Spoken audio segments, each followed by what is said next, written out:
मैं केशव सिंह आपका अपने YouTube channel math spark with Keshav पे स्वागत करता हूं। मैं आपके लिए यूपीएसआई को टारगेट करके रेशियो एंड प्रोपोर्शन को शुरू किया हूं। मैं पिछले 3 पार्ट आपको पढ़ा चुका हूं। अब मैं चौथे पार्ट को लेकर यहां पे आपके सामने उपस्थित हुआ हूं। तो आप बहुत ही सही तरीके से इस चीज को पढ़ते रहिए जैसे कि मैं आपको पढ़ा रहा हूं। तो बस आपसे इतनी ही उम्मीद है कि आप इस चीज को बहुत ही प्यार से, जो मैंने ये शुरू किया है, कि आपको या आपके मिलने वालों को या जो भी लोग हमको देख रहे हैं उनको कुछ ना कुछ हद तक फायदा हो जाए। तो मेरी पूरी कोशिश है कि मैं यहाँ पे आपको डिटेल में अच्छे तरीके से आपको सिलेबस कंप्लीट करा दूं, पढ़ा दूं। तो रेशियो आप जानते हो एक बहुत ही इंपॉर्टेंट टॉपिक है। अर्थमेटिक को पढ़ने से पहले आपको रेशियो पढ़ना बहुत जरूरी है। तो मेरी पूरी कोशिश है कि मैं आपको रेशियो बहुत ही सिस्टमेटिक ढंग से पढ़ाऊं और मैं उस चीज को लगातार कर भी रहा हूं। तो आज इस पार्ट में मैं आपके लिए क्वेश्चन कराऊंगा। पिछले अगर आपने पार्ट नहीं देखे हैं या आप पहली बार देख रहे हो तो पहले आप उन बेसिक्स को देखना, तब आपको समझ में आएगा कि रेशियो को कैसे शुरू किया जाता है। आप देखना, मैं हर टाइप का क्वेश्चन यहीं पे आपको हल करा दूंगा। आपको कहीं कोई दिक्कत नहीं होगी, बस आपको निरंतर चीजों को देखते रहना है, समझते रहना है। तो आइए, आपके स्क्रीन पे क्वेश्चन होगा पहला। तो मेरे पास तो यहाँ पे मैं पढ़ रहा हूं, आपकी स्क्रीन पे क्वेश्चन आ जाएगा, आप उस चीज को वहां से देख लेना। क्वेश्चन नंबर है आज का पहला कि एक धनराशि को ए, बी व सी में इस प्रकार विभाजित किया जाए कि ए का हिस्सा बी से 2 गुना हो। देखो लोग कितने हैं इसमें, 3। पहले बात करी गई है ए और बी की। ए को बी से कितना मिल रहा है, 2 गुना। अगर इसको 1 मिल रहा है तो इसको कितना मिलेगा, 2। अगर आपने पिछली वीडियो देखी है तो आपको रेशियो बनाना आएगा, दिक्कत नहीं होगी। आगे कह रहा है कि बी का हिस्सा सी के हिस्से से 4 गुना है। अब बी के हिस्से की तुलना किससे की गई है, सी से की गई है। तो बी का हिस्सा सी के हिस्से से 4 गुना है। तो इसका अगर 1 है तो इसका कितना होगा, 4 होगा। आपको मैंने ये रेशियो बनाना सिखाया है बहुत ही सही तरीके से। तो आप देखो ध्यान से, यहां पे फिल करना है और यहां पे फिल करना है। तो इसके नियरेस्ट यहां 4 है तो यहां 4 बैठा दो, यहां 1 है तो 1 बैठा दो। तो आंसर आ जाएगा 4 दूनी 8, 4 एकम 4 और 1 एकम 1। तो आपका ये क्वेश्चन का आंसर, पहले क्वेश्चन का आंसर आ चुका है आपका 8 4 1। समझ गए? आपको क्वेश्चन दिखता होगा, आप देख लेना। नेक्स्ट क्वेश्चन को मैं पढ़ रहा हूं, क्वेश्चन नंबर 2। देखिए, 7500 रुपए को ए, बी और सी में इस प्रकार बांटना है। देखो सबसे पहले जो डेटा दिया है वो ये दिया है कि 3 लोग हैं, ए प्लस बी प्लस सी, इनके पास आपका 7500 रुपए है, 7500 है। इसको इस प्रकार बांटना है कि ए और बी और सी को क्रमशः 5 2 और 7 13 के अनुपात में मिले तो बी द्वारा प्राप्त राशि क्या होगी। तो देखो ध्यान से, हमें जब तक तीनों में अनुपात नहीं बनेगा तब तक हम क्वेश्चन को हल नहीं कर पाएंगे। तो आप देखो, ए और बी का जो रेशियो दिया आपको क्वेश्चन में दिखता होगा, वो दिया है 5 और 2, और बी और सी का जो रेशियो दिया है वो दिया है 7 और 13। ये मैं आपको पिछले लेक्चर में सिखा चुका हूं, आपको यहां पे तकलीफ नहीं होनी चाहिए। तो आप देखो, यहां पे एक प्लेस है और एक प्लेस यहां पे है। यहां 7 बैठा दो, यहां 2 बैठा दो। तो 5 दूनी 10, 7 दूनी 14, 13 दूनी 26, ये आ गया। 7 पंजे 35, ये कितना होगा, 35। ठीक है, 35। तो अब आप देखो, आपका रेशियो आया 35 14 26, इसमें कोई भी कॉमन फैक्टर नहीं है, तो रेशियो आपका यही सिंपलेस्ट फॉर्म में है। अब जो धन है 7500 रुपए, वो इस अनुपात में बटेगा। तो देखो 26 और 14 आपका कितना हो गया, 40 और 35 75। तो आप देखो ये हुआ टोटल हमारे अनुसार 75 यूनिट की जो वैल्यू है वो क्वेश्चन में 7500 दी है। आपको क्वेश्चन दिख रहा होगा, ऑप्शन पे पहुंच जाओगे आप, कोई दिक्कत नहीं है। आपको केवल यहां तक जाना था। 75 यूनिट की वैल्यू 7500, 1 की वैल्यू कितनी आएगी, जल्दी बिल्कुल नहीं करना है, बिल्कुल सिस्टमैटिक ढंग से समझना है। कितना आ गया, 100। आपको किसका निकालना है, आपसे कह रहा है कि बी को प्राप्त कितना होगा। तो बी को कितना प्राप्त होगा, 14 गुणा 100, मतलब बी को प्राप्त होगा 1400। तो उम्मीद करता हूं ये दोनों क्वेश्चन आपको समझ में आए होंगे। आपको मैंने 3 वीडियो पढ़ा चुका हूं, 3 वीडियो में मैं पढ़ा चुका हूं आपके लिए। उन तीनों को देखना, मैंने बेसिक पढ़ाया है। और आप यूपीएसआई की जो तैयारी कर रहे हो, खासकर वो लोग इस चीज को बहुत ही सही तरीके से, दिल से, दिमाग से सही से समझें, क्योंकि यहां से 100% क्वेश्चन आपको मिलेगा और इस चैप्टर की जरूरत हर चैप्टर में होगी ही होगी। तो आपसे बस इतना ही विनती है कि आप इन चीजों को सही तरीके से कंटिन्यू देखते रहिए, समझते रहिए। आइए अगले क्वेश्चन पे बढ़ने से पहले मैं इसको मिटा दूं, फिर अगले क्वेश्चन की तरफ बढ़ते हैं। आपके स्क्रीन पे क्वेश्चन आ जाएगा, आप उसको पढ़िए। तो नेक्स्ट क्वेश्चन है हमारा 3rd नंबर का क्वेश्चन। हमसे कह रहा है कि 56,000 रुपए को ए, बी, सी और डी में इस प्रकार बांटा गया है कि ए और बी को 1:2 में, बी और सी को 3:1 में तथा सी और डी को 2:3 में प्राप्त हुआ, तो ए प्लस बी का हिस्सा बताइए। देखो 4 लोग हैं, आपकी समझना कोई दिक्कत नहीं, 4 लोग हैं। इन चारों के पास जो टोटल धन है वो 56,000 है। 56,000 है। किस तरीके से, देखो सबसे पहले हमें चारों का रिलेशन बनाना है। जब तक हम चारों का रिलेशन नहीं बना पाएंगे तब तक 56,000 रुपए को हम डिस्ट्रीब्यूट नहीं कर पाएंगे। तो पहले 2 में 1 और 2 का है, पहले 2 में 1 और 2 का है, फिर बी और सी में 3 और 1 का है, फिर सी और डी में 2 और 3 का है। ध्यान देना, मैंने आपको रेशियो हर तरीके से समझाया है, आपको बस समझना है अच्छे तरीके से। तो यहाँ देखो एक प्लेस, यहाँ देखो एक प्लेस, यहाँ देखो एक प्लेस, यहाँ देखो एक प्लेस, यहाँ देखो एक प्लेस, एक प्लेस यहाँ है, तो यहाँ पे 3 आ जाएगा, यहाँ 2 है तो 2 आ जाएगा, यहाँ 2 है तो 2 आ जाएगा, यहाँ 2 है तो 2, यहाँ भी 2, यहाँ पे 1। क्लियर है।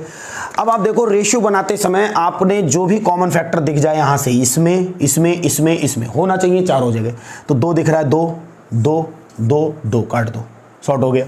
1 गुणा 3 करोगे तो 3, 6, 2 और 3।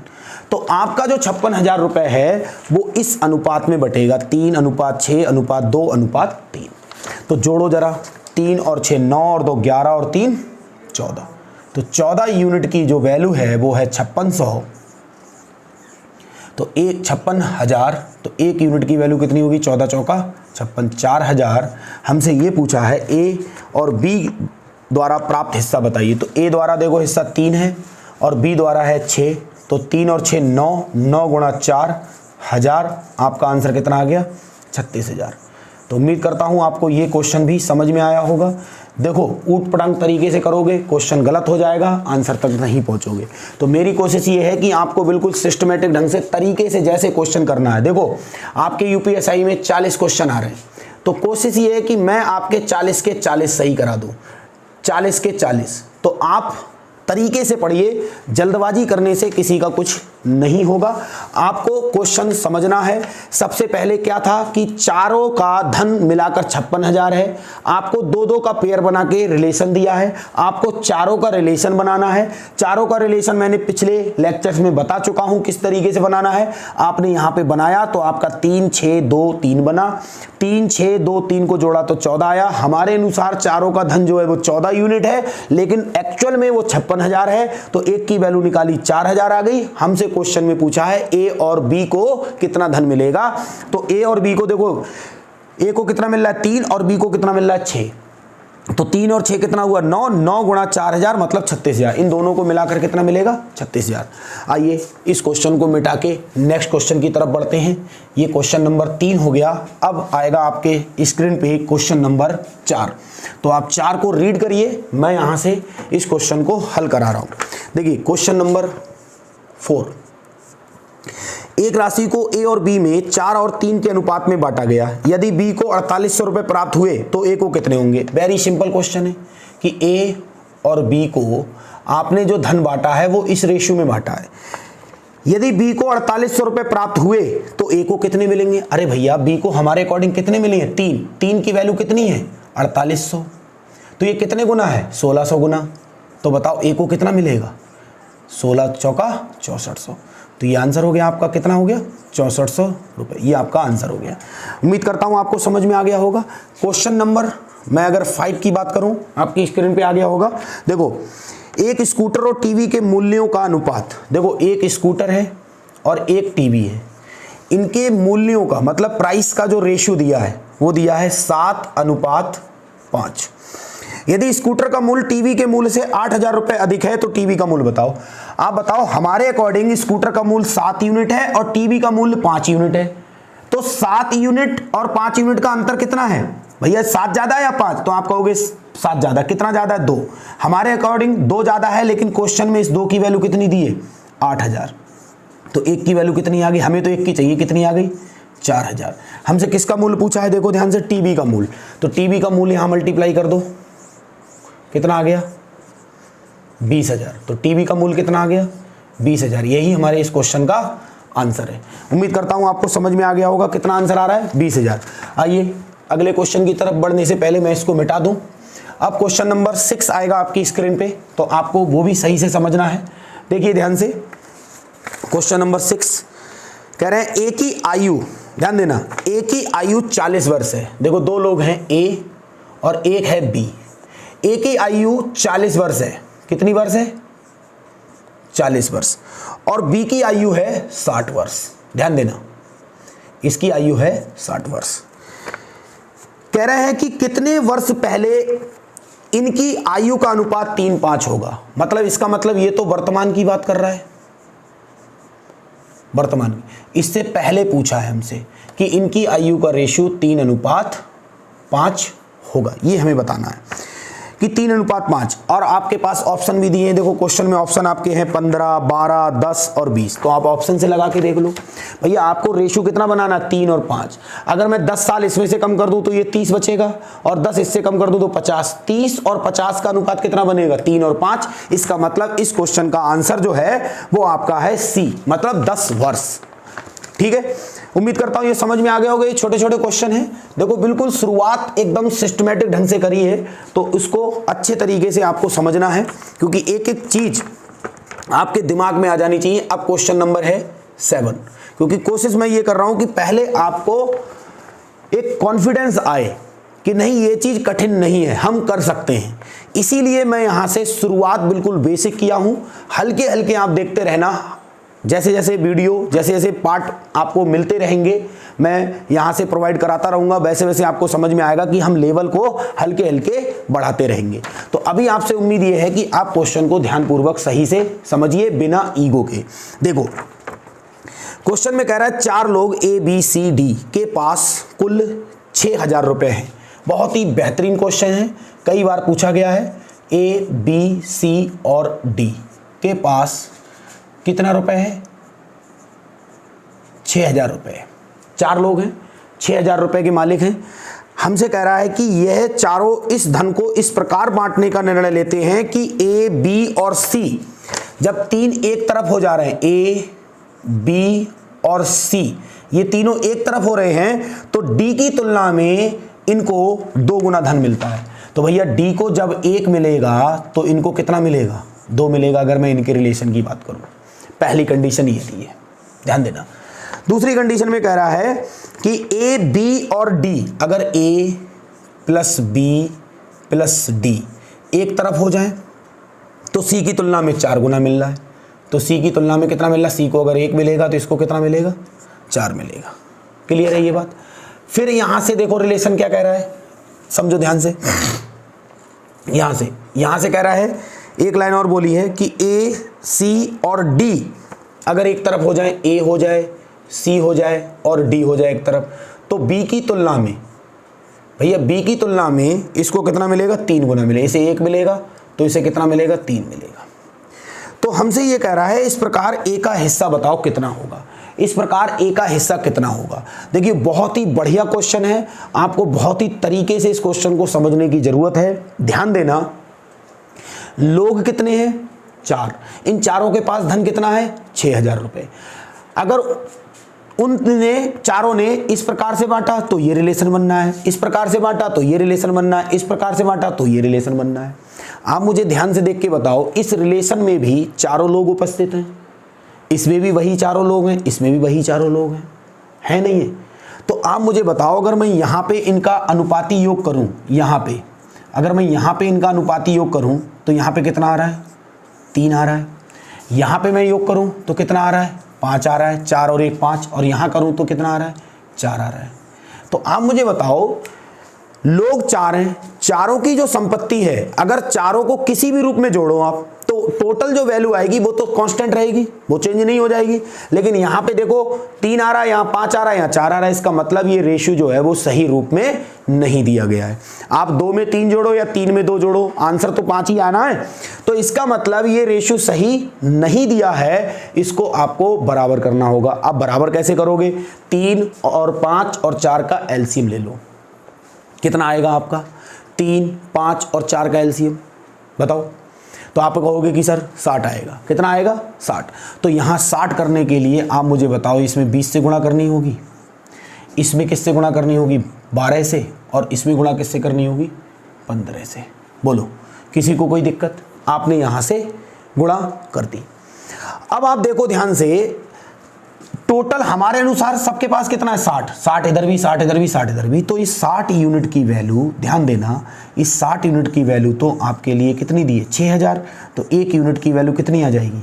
100। आपसे धन किसका पूछा? ए का। तो ए का धन तभी मिलेगा जब 3 का धन पता चले। अगर आप अलग अलग देखो, यहाँ 1 की वैल्यू है, देखो यहाँ डी की वैल्यू हम निकाल सकते हैं अलग से, क्योंकि 2 में तो तीनों हैं, और यहाँ 4 में ये तीनों हैं, तो यहाँ हम सी की वैल्यू निकाल सकते हैं, और यहाँ हम बी की वैल्यू निकाल सकते हैं। ये देखो ध्यान से, तो सी की वैल्यू कितनी है? देखो 20 एकम 20, 20 गुणा 100, तो सी डी की वैल्यू कितनी आई? देखो 2000 रुपये आ जाएगी। अरे भैया 20 एकम 20, 20 यूनिट हमारे अनुसार है डी का धन, लेकिन 1 यूनिट की वैल्यू है 100, तो 20 गुणा 100 करोगे तो 2000 हो गया, ये डी का हो गया। सी का कितना होगा? 12 एकम 12, 12 गुणा 100 करोगे तो 1200, ये हो गया सी का।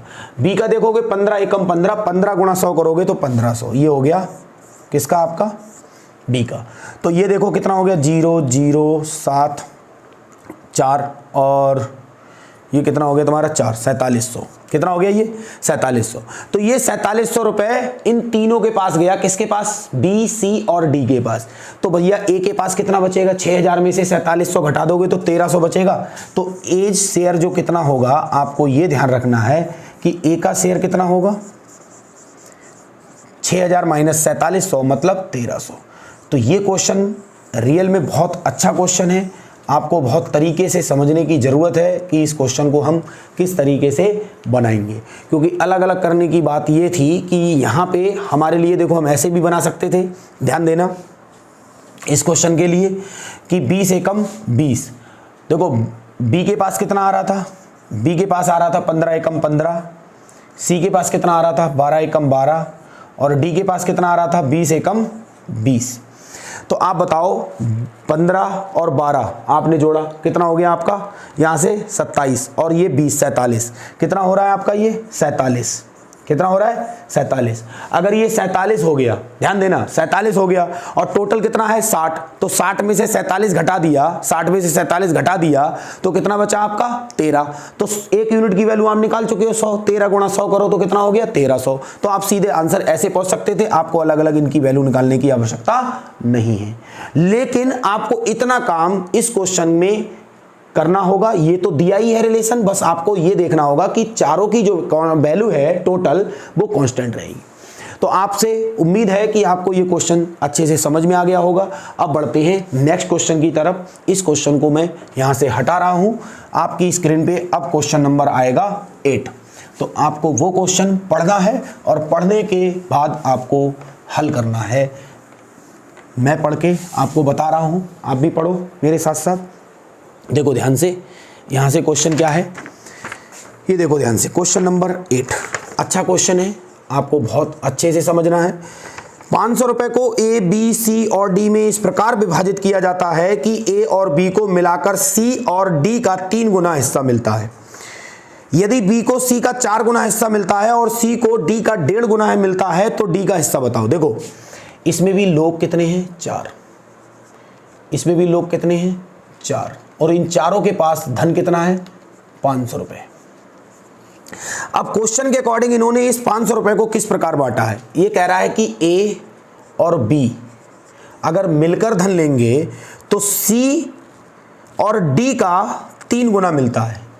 सी प्लस डी करोगे तो इससे इन्हें 3 गुना मिलता है। जैसा कि आप क्वेश्चन को पढ़ रहे होगे तो आपको समझ में आ रहा होगा कि ए और बी को मिलाकर सी और डी का 3 गुना हिस्सा मिलता है। एक जानकारी ये दी है।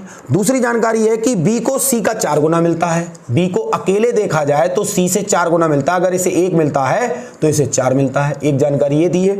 और आगे पढ़ोगे आप तो सी को डी का 1.5 गुना हिस्सा मिलता है। सी को अकेले देखा जाए तो डी से कितना मिल रहा है, 1.5 गुना। इसे 1 मिल रहा है तो इसको देखो 1.5 गुना मिल रहा है ना, तो यहाँ पे 1.5 गुने का मतलब हो गया 3/2। तो यहाँ पे इसे 2 मिल रहा है तो इसे कितना मिल रहा है, 3 मिल रहा है। ये आप भली भांति रेशियो को समझ रहे होंगे। फिर हमसे कह रहा है कि डी का हिस्सा कितना होगा। तो भैया हमें पूछा किसका शेयर है, हमें शेयर किसका पूछा है, डी का शेयर पूछा है। तो आप देखो ध्यान से कैसे निकालेंगे अपने लोग। इतनी ढेर सारी आपको जानकारी दी है, आपको सिस्टमेटिक ढंग से इस चीज़ को समझना है। देखो इस रेशियो में ये चारों लोग हैं या नहीं है, 2 इधर बैठे हैं 2 इधर बैठे हैं, मिलाकर इनके पास कितना है, 4। क्लियर है। आप मुझे एक चीज़ बताओ, 4 की वैल्यू है कितनी, 500। तो 1 यूनिट की वैल्यू कितनी होगी, आप देखो ध्यान से, 125। कितनी होगी, 125। उम्मीद है आपको ये समझ में आया होगा। अगर मैं यहाँ से 125 सी और डी को देखूँ, धन कितना मिलेगा, मिलाकर 125 रुपये। आप देखो ध्यान से 125 रुपये मिलेगा, तो यहाँ पे सी और डी को मिलाकर देखो कितना मिल रहा है। सी और डी तो अलग अलग दिए हैं, क्या फर्क पड़ रहा है भैया, सी और डी को हमने निकाल लिया कि 125 रुपये मिल रहे हैं। तो हमारे अनुसार यहाँ देखो सी और डी को कितना यूनिट मिल रहा है, ये 5। और इस 5 यूनिट की वैल्यू कितनी है, 125। तो 1 की वैल्यू कितनी आ गई, 25। हमसे डी का हिस्सा पूछा है तो सीधे सीधे यहाँ मल्टीप्लाई कर दो, तो ये आ गया आपका 50 रुपये। तो इस क्वेश्चन का आंसर सीधे सीधे कितना आ गया, 50 रुपये। तो डी का शेयर इस क्वेश्चन के अंदर कितना है, 50 रुपये। आप बताओ क्या इस रेशियो की कहीं जरूरत पड़ी, नहीं। यही रेशियो का कमाल है। आपने अगर सही तरीके से शुरुआत की है तो आपको क्वेश्चन की लैंग्वेज के साथ काम करना पड़ेगा और आपका आंसर बन जाएगा आसानी से, क्योंकि सब कुछ छुपा हुआ है। आधी लड़ाई अर्थमेटिक में मैं बता रहा हूं, आधी लड़ाई कहां छुपी हुई है, भाषा में। अगर आपने क्वेश्चन की भाषा को सही से रीड किया है तो आपको दिक्कत नहीं होगी। आपके तौर तरीके सही हैं, कोई प्रॉब्लम नहीं होगी। आपने इस क्वेश्चन को भी देख लिया होगा, आपको समझ में आ गया होगा कि इस क्वेश्चन को मैंने कैसे बनाया। चलिए बढ़ते हैं नेक्स्ट क्वेश्चन की तरफ। आपकी स्क्रीन पे अब क्वेश्चन आएगा 9, आप उसको पढ़िए और उसको समझने का प्रयास करिए कि किस तरीके से हम उस क्वेश्चन को हल करेंगे। तो हल्के हल्के मैं आपको लेवल बढ़ाते हुए चलूंगा, आपको बिल्कुल भी दिक्कत नहीं होगी। कैसे कैसे क्वेश्चन करने आपको समझ में आ जाएगा। क्वेश्चन नंबर 9, एक व्यक्ति के पास 3 बैग में संतरे, मान लो एक व्यक्ति के पास 3 थैले हैं, 3 बैग हैं, ध्यान देना 3 बैग हैं। इन 3 बैग में संतरे पड़े हैं, उनकी जो भी संख्या है उनका जब हमने अनुपात बनाया तो हमें अनुपात मिला 5, 4 और 3। 5, 4 और 3।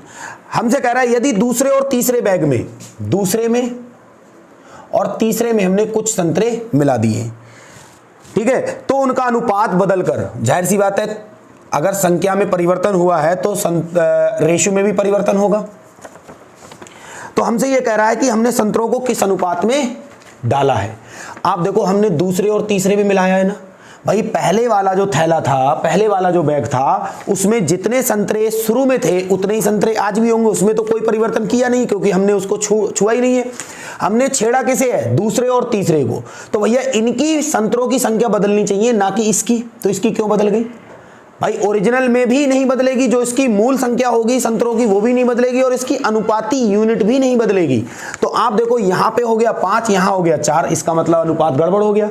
तो अनुपात को बराबर किया जाएगा। बराबर कैसे करेंगे हम, 3 से गुणा यहाँ करेंगे और 5 से गुणा यहाँ करेंगे, क्योंकि हर दोनों जगह क्या दिखना चाहिए, सेम यूनिट दिखनी चाहिए। अब देखो 3 पंजे 15, 5 3 15।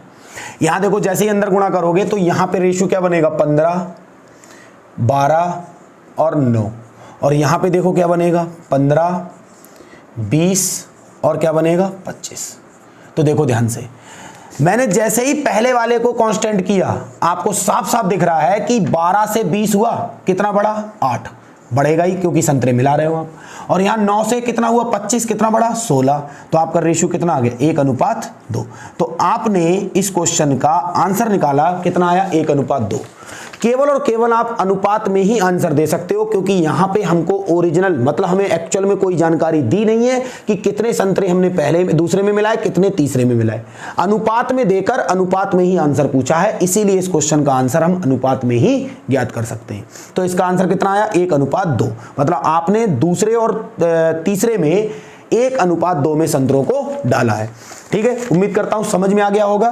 बढ़ते हैं नेक्स्ट क्वेश्चन की तरफ। अब आपकी स्क्रीन पे आएगा क्वेश्चन नंबर 10। मैं इसको मिटा दे रहा हूं, आप क्वेश्चन नंबर 10 को सही से पढ़िए। देखिए क्वेश्चन 10 क्या है, आगे बढ़ते हैं। क्वेश्चन नंबर 10 देखिए, क्वेश्चन नंबर 10 कह रहा है यदि 3 कक्षाओं में छात्रों का अनुपात, अब देखो 3 कक्षाएं हैं जिनमें छात्रों की संख्या है, उनका अनुपात दिया गया है, हमें संख्या नहीं बताई गई, उनका अनुपात दिया है 2:3:5। ये बताया गया यदि प्रत्येक कक्षा में 40 छात्र बढ़ा दिए जाएं। भैया अब देखो प्रत्येक में 40 बढ़ा रहे हैं, कितने बढ़ा रहे हैं? 40 इसमें भी बढ़ा रहे हैं और 40 इसमें भी बढ़ा रहे हैं। बढ़ाने से जाहिर सी बात है कि अनुपात चेंज होगा, और अनुपात चेंज होकर कितना हो गया है? 5:7, 4:5:7।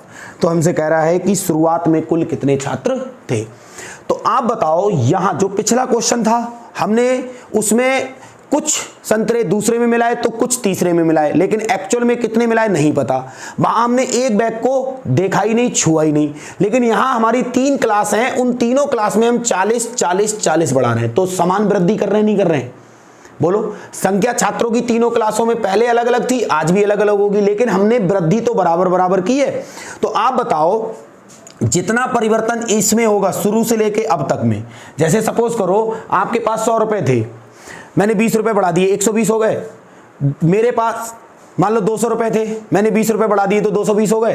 तो आपके भी 20 बढ़े, मेरे भी 20 बढ़े, तो दोनों का अंतर तो सेम आया। ऐसे ही यहां भी दोनों का, तीनों का अंतर क्या होना चाहिए? सेम होना चाहिए। देखो 2 से 4 हुआ 2 बढ़ा, 3 से 5 हुआ 2 बढ़ा, 5 से 7 हुआ 2 बढ़ा। इसका मतलब मेरे अनुसार 2 बढ़ रहा है, और 2 की वैल्यू क्वेश्चन में कितनी दी है? 40, क्योंकि एक्चुअल में 40 मिला है तो 1 की वैल्यू कितनी आ गई? 20। शुरुआत में अनुपात कितना था? 2 और 3 5 और 5 10। कितने लोग थे? 10। 1 की वैल्यू है 20, तो आंसर कितना आ गया आपका? 200। तो शुरुआत में छात्र कितने थे? 200। उम्मीद करता हूं आपको ये भी सेशन बहुत अच्छे से समझ में आया होगा। आज मैंने आपके लिए रेशियो के क्वेश्चन लैंग्वेज वाले शुरू कर दिए हैं।